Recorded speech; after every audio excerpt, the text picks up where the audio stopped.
ইরানের পারমাণবিক সক্ষমতা বিশ্ব নিরাপত্তার জন্য সবচেয়ে বড় হুমকি এমন দাবি নিয়েই তেহরানের বিরুদ্ধে সামরিক অভিযান শুরু করে যুক্তরাষ্ট্র। ট্রাম্প প্রশাসন ইরানের বিরুদ্ধে যুদ্ধের ন্যায্যতা ব্যাখ্যা করতে পারমাণবিক আকাঙ্ক্ষাকে বরাবরই মূল কারণ হিসেবে উল্লেখ করেছে। তবে যুক্তরাষ্ট্রের জাতীয় গোয়েন্দা প্রধান তুলসী গ্যাবার্ডের দেয়া এক বক্তব্য সেই ন্যায্যতা নিয়ে প্রশ্ন তুলেছে। মার্কিন সিনেটে ইন্টেলিজেন্স কমিটির এক সভায় ইরান যুদ্ধের মূল্যায়নের সাক্ষ্য দেওয়ার সময় তুলসী গ্যাবার্ড জানান, জুন 2025-এর অপারেশন মিডনাইট হ্যামার অভিযানের পর ইরানের পারমাণবিক সমৃদ্ধি কার্যক্রম ধ্বংস হয়েছে এবং পুনর্গঠনের কোনো পদক্ষেপ নেয়নি। এই তথ্য ট্রাম্প সরকারের বারবার বলা ইরান তৎক্ষণাৎ পারমাণবিক হুমকি ছিল বলে যুক্তির সঙ্গে সাংঘর্ষিক। চাই A1 SWR Pipe and Fittings. A1, engineers number 1 choice.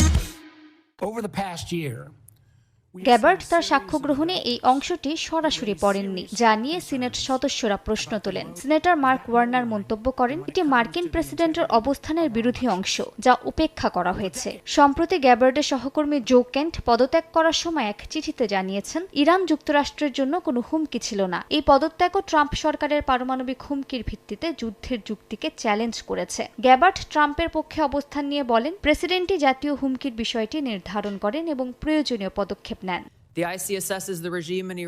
কোনো হুমকি তাৎক্ষণিক কিনা তা নির্ধারণ করা গোয়েন্দা সংস্থার দায়িত্ব নয়। প্রেসিডেন্ট যে বিপুল পরিমাণ তথ্য পান তার ভিত্তিতেই এ ধরনের সিদ্ধান্ত নেওয়া হয়ে থাকে। এ সময় গ্যাবার্ড আরও জানান, যুক্তরাষ্ট্রের সামরিক অভিযানের পরও ইরান ও তাদের মিত্ররা এখনও যুক্তরাষ্ট্র ও মিত্রদের স্বার্থে আঘাত হানার সক্ষমতা রাখে এবং তা চালিয়েও যাচ্ছে। যদি এই শাসন ব্যবস্থা টিকে থাকে তাহলে তারা কয়েক বছর ধরে আবার তাদের ক্ষেপণাস্ত্র ও ড্রোন বাহিনী পুনর্গঠনের চেষ্টা করবে। মালিহা সুহরওয়ার্দী, সময় সংবাদ।